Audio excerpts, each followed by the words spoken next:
So ayan na po yung ating finished product na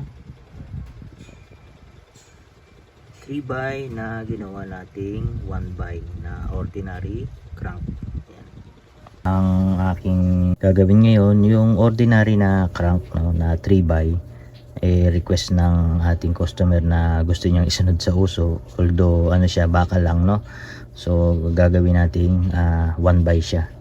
So ayan, at ipakita ko sa inyo paano magiging 1x to. Ang unang-una, no, ang ititira natin dito yung gitna kasi siya yung naka-direkta. So ito naka-attach lang yung maliit at saka yung pinakamalaki.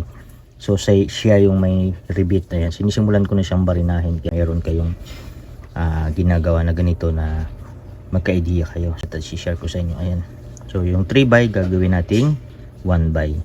So ordinary lang to para lang mas magaan, at syempre yun ang uso ngayon, yung naka 1x ka lang sa gitna.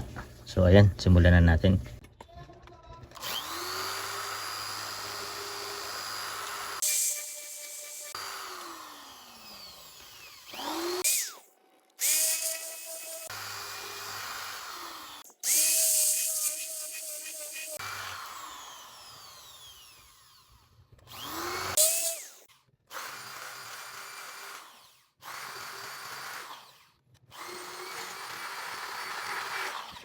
At tanggalin na natin yung rivet.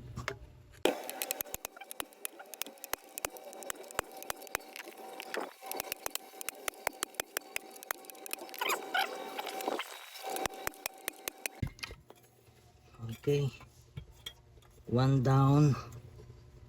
Okay, so itong ititira natin, tanggalin natin ito lahat.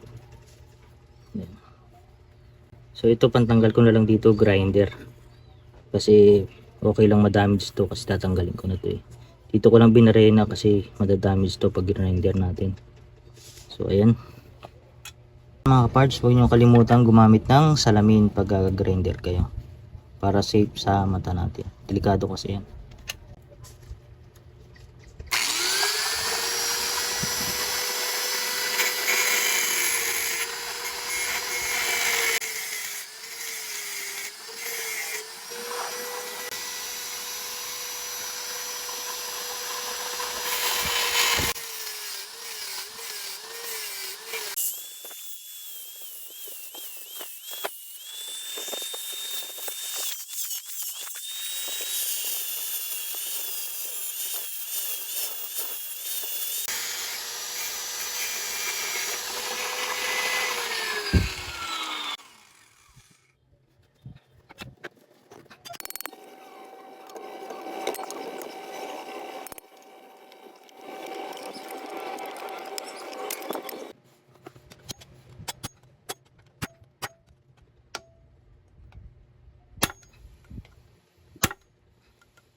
So ayan mga kaparts, no.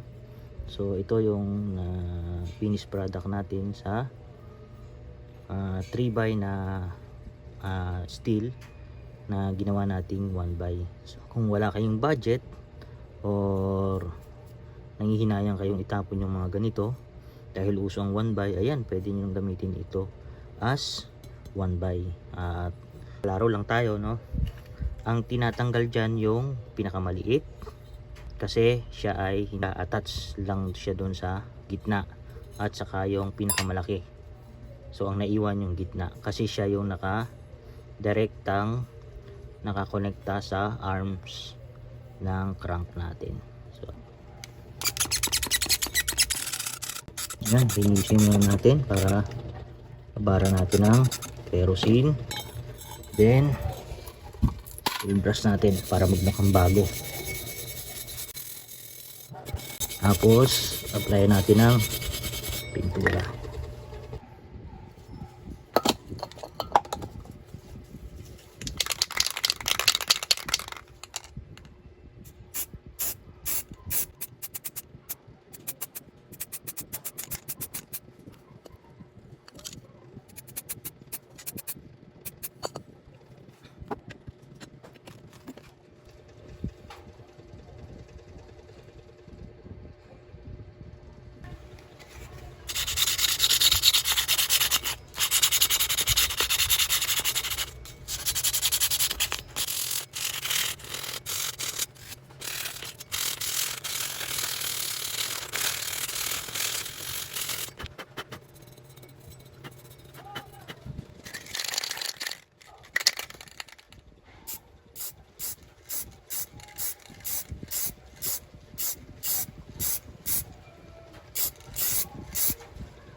Sinama ko na rin yung arm sa pagpintura kasi medyo marami na yung tama.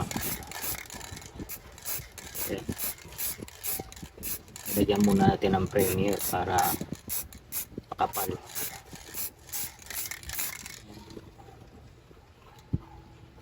O, diba?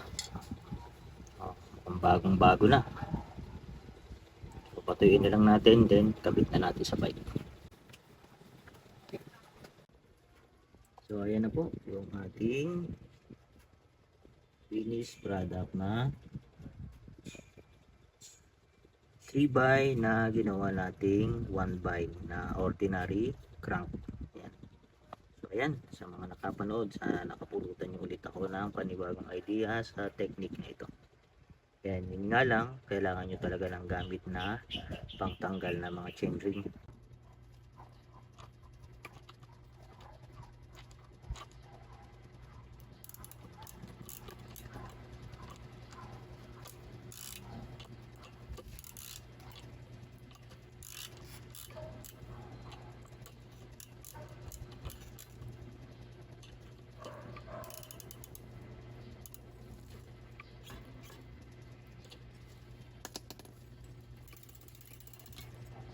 So ayan mga kaparts, no, bali naikabit na natin yung yung crank, then lagyan na natin yung cover.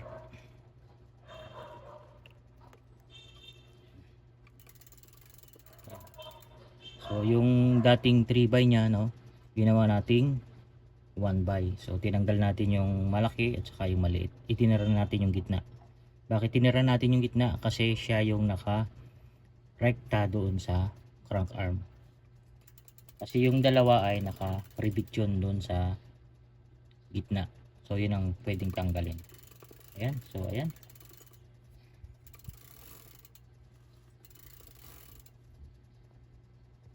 Ayan, thank you po sa panonood ng aking video. Sana po ay nakatulong ako at nakapagbigay ako ng konting idea sa inyo. Lalo na dun sa mga newbie. Paki-like and share na lang po ang aking video. Andyan po yung link sa baba at nandito na rin po sa screen. Ipa-flash ko. Thank you and salamat sa Diyos.